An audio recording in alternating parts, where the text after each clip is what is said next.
নমস্কার বন্ধুরা, অ্যাস্ট্রোসেজে আপনাদের সবাইকে স্বাগত জানাই। প্রিয় সিংহ রাশির জাতক জাতিকারা, আপনাদের স্বাগত জানাই আজকের আমার এক বিশেষ অনুষ্ঠানে। আজকের অনুষ্ঠানের বিষয় হলো, এটা রাহুর যুগ চলছে। আপনার জীবনে রাজা হওয়ার সময় এসে গেছে। বন্ধুরা, প্রথমেই আপনাদের এটা জানিয়ে দিই, আপনি একটু সময় বের করে আজকের এই ভিডিওটা অবশ্যই দেখুন। আমার চেষ্টা থাকবে কম সময়ের মধ্যে আপনাদের সব তথ্য যাতে দিতে পারে, তবে এই তথ্য কিন্তু হাজার হাজার ঘন্টার সমান হতে চলেছে। কি হচ্ছে সিংহ রাশির জাতক জাতিকাদের ক্ষেত্রে? দৈত্য গ্রহ রাহু 18ই মে 2025 সকাল 4:30 থেকে 5ই ডিসেম্বর 2026 পর্যন্ত মীন রাশিকে ছেড়ে কুম্ভ রাশিতে প্রবেশ করছে। অর্থাৎ রাহুর রাশি পরিবর্তন ঘটছে। এই রাশি পরিবর্তনের ফলে রাহু অষ্টম ভাব থেকে সরে এসে সপ্তম ভাবে চলে আসবে। এখন সপ্তম ভাবে যখন রাহু প্রবেশ করবে, তখন তার তিনটে দৃষ্টি পড়বে। একটা দৃষ্টি পড়বে আপনার আয়ের ভাব অর্থাৎ মিথুন রাশিতে, উচ্চ দৃষ্টি পড়বে। একটা দৃষ্টি পড়বে আপনার লগ্নে, আর একটা দৃষ্টি পড়বে বন্ধু রাশি অর্থাৎ তুলা রাশির তৃতীয় ভাবে। মানে একথা নিশ্চিত যে রাহু, যিনি এক প্রতারক গ্রহ, আকর্ষণের, প্রবল ইচ্ছার, চাতুরতার, ধূর্ততার প্রতীক, এই রাহু আপনার কুণ্ডলীর সপ্তম ভাবে বসবাস করতে চলেছেন। তার মানে হলো আগামী 18 মাসে এই রাহু আপনার জীবনে এমন কিছু করে যাবে যা আপনি কল্পনাও করতে পারেননি। বন্ধুরা, আজকের এই সমস্ত তথ্য জন্মরাশি চন্দ্ররাশির উপর ভিত্তি করে তৈরি করা। আপনারা যারা নিজেদের বাচ্চাদের প্রেডিকশন করাতে চাইছেন, তারা অবশ্যই আমার টেলিগ্রাম চ্যানেল জয়েন করে নিতে পারেন। এছাড়াও আপনারা চাইলে হোয়াটসঅ্যাপে যোগাযোগ করতে পারেন। হোয়াটসঅ্যাপ নাম্বার ভিডিও ডেসক্রিপশনে পেয়ে যাবেন। আর যে সকল বন্ধুরা নিজেদের রেমেডিজ বা প্রতিকারের জন্য স্টোন ব্যবহার করতে চাইছেন, তারা অবশ্যই এই ভিডিও ডেসক্রিপশনে আরেকটি লিঙ্ক দেওয়া থাকবে, একবার চেক করে নেবেন। নেয়া না নেওয়াটা সম্পূর্ণ আপনার উপর, কিন্তু কি ধরনের জিনিস ব্যবহার করতে বলছি একবার দেখে নেবেন। তো চলুন মূল আলোচনায় ফেরা যাক।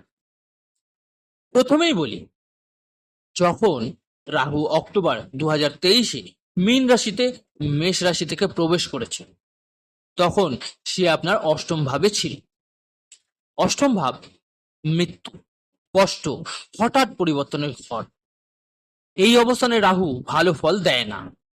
এই সময় আপনাকে অকারণে স্থান পরিবর্তন করিয়েছে, পারিবারিক কলহ লাগিয়েছে, শ্বশুরবাড়ির সঙ্গে মতভেদ হয়েছে, জীবন সঙ্গীর সঙ্গে তীব্র মতভেদ তৈরি হয়েছে, অনেক কষ্ট দিয়েছে, ভারী ঋণের জালে ফেঁসে গেছিলেন, বহু পরিশ্রম করেও টাকা বাঁচাতে পারেনি। তবে অর্থের ভাবে রাহুর দৃষ্টি থাকায় হঠাৎ হঠাৎ অর্থপ্রাপ্তি হয়েছে, কিন্তু সিনিয়রের থেকে কোনো সাহায্য পান। অকারণে বিদেশ ভ্রমণ করিয়েছে, নিজস্ব সম্পত্তির সঙ্গে বিবাদ বা বিচ্ছেদ ঘটিয়েছে। জীবন সঙ্গীর সঙ্গে তো সমস্যা চলছিলই। 2019 সাল থেকেই অবস্থা ভালোও ছিল না। এখন কি হবে? রাহু অষ্টম ভাব থেকে সপ্তম ভাবে চলে আসবে। সপ্তম ভাবে রাহু অশুভ, এমন আমি বলছি। এই রাহু সপ্তম ভাবে এসেই আপনার জীবনে বড় সিদ্ধান্ত করাবে। আপনি একটা ভালো ইনক্রিমেন্ট সহ নতুন চাকরির সুযোগ পেতে চলেছেন। দ্বিতীয় গুরুত্বপূর্ণ বিষয় হলো, আপনি নতুন জীবন শুরু করবেন। যদি দাম্পত্য জীবন খারাপ চলছিল, তাহলে ডিভোর্স দিয়ে নতুন জীবন সঙ্গীর সন্ধান করবেন।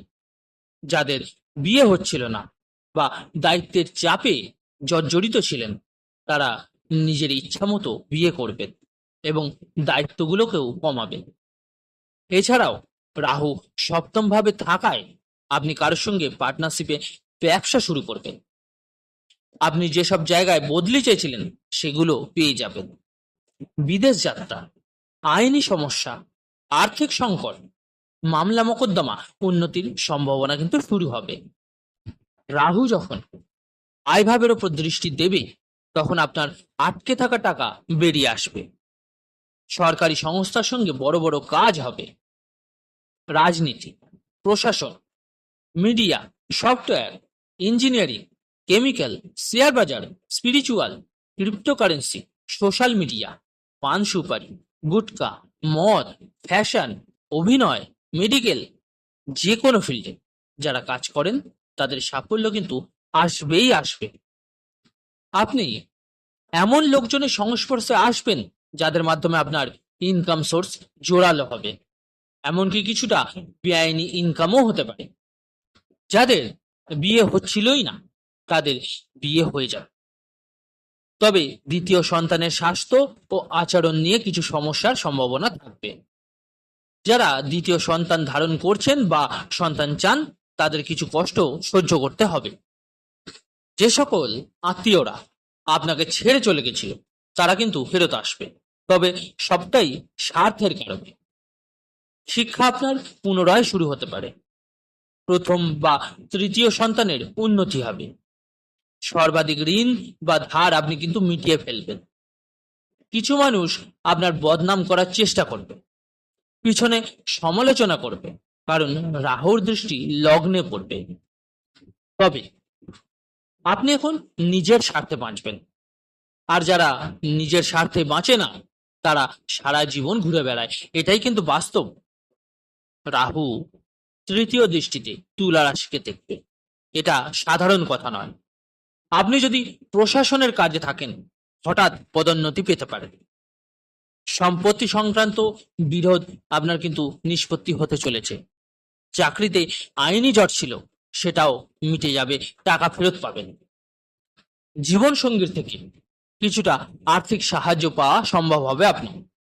তবে রাহু সপ্তমে, দাম্পত্য জীবন বাঁচিয়ে রাখতে হবে। অনেকের ক্ষেত্রে দূরত্ব কমে আবার একসাথে থাকার সম্ভাবনা তৈরি হবে। কিছু ক্ষেত্রে শ্বশুরবাড়ি মানুষ যারা আপনাকে শেষ করে দিতে চেয়েছিল এখন আপনার পক্ষে আসবে। কেউ কেউ আছেন যারা সম্পত্তি বিক্রি করে নিজের জীবন ধারণ করতে চাইছেন, তাদের জন্য সম্পত্তি বিক্রির ভালো সুযোগ আসবে। নতুন গাড়ি ও সম্পত্তিও কিনতে পারেন। আপনার লোনও শেষ হয়ে যাবে। আপনার যে নিজের সোশ্যাল সার্কেল ছিল যারা আপনাকে ছেড়ে চলে গেছিল তারা আবার ফিরে আসবে। পারিবারিক সাহায্য কিছুটা পাবেন। ভাই বোনেদের সঙ্গে সম্পর্ক পেশাদারি হবে, কিন্তু মনের মতো হবে না। মায়ের স্বাস্থ্য ভালো থাকবে। মা যিনি কিছু সময় আপনাকে সাপোর্ট করেননি তিনিও কিন্তু এখন সাপোর্ট করবেন। মানে আপনি এখন এতটা স্বাবলম্বী হয়ে পড়বেন যে কারোর প্রয়োজনই পড়বে না, আপনার দরকার পড়বে না আপনার। আপনি নিজের মতো করে বাঁচতে পারবেন, নিজের ইচ্ছায় বাঁচতে পারবেন। বন্ধুরা, এবার বলে দিই কি উপায় করবেন আপনারা। আপনার রাগকে অবশ্যই কিন্তু নিয়ন্ত্রণে রাখতে হবে। দাম্পত্য জীবন আপনাকেই রক্ষা করতে হবে। পার্টনারশিপ ব্যবসায় যাবার আগে একটু ভেবে চিন্তে করবেন, যদিও ফান্ড কিন্তু আপনার জোগাড় হয়ে যাবে। অবশ্যই শিব চল্লিশার পাঠ প্রতিদিন করুন। প্রতিদিন হনুমান চল্লিশারও পাঠ করুন। রবিবার গুড় মিশ্রিত জল সূর্যকে অর্ঘ্য দিন। একটা তামার কড়া অর্থাৎ বালা ধারণ করুন। প্রিয় সিংহ রাশির জাতক জাতিকারা, এই রাহু আপনাকে রাজা বানাতে এসেছে, এমন অর্থ দেবে যা আপনি কল্পনাও করতে পারেননি।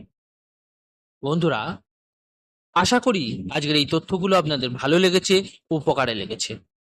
যদি ভালো লেগে থাকে লাইক ও সাবস্ক্রাইব করতে ভুলবেন না, আর অবশ্যই কমেন্ট করে জানাতে ভুলবেন না আপনাদের বক্তব্য। আর যে সকল বন্ধুরা নতুন আছেন চ্যানেলে তারা অবশ্যই চ্যানেলটিকে সাবস্ক্রাইব করে নেবেন। ধন্যবাদ।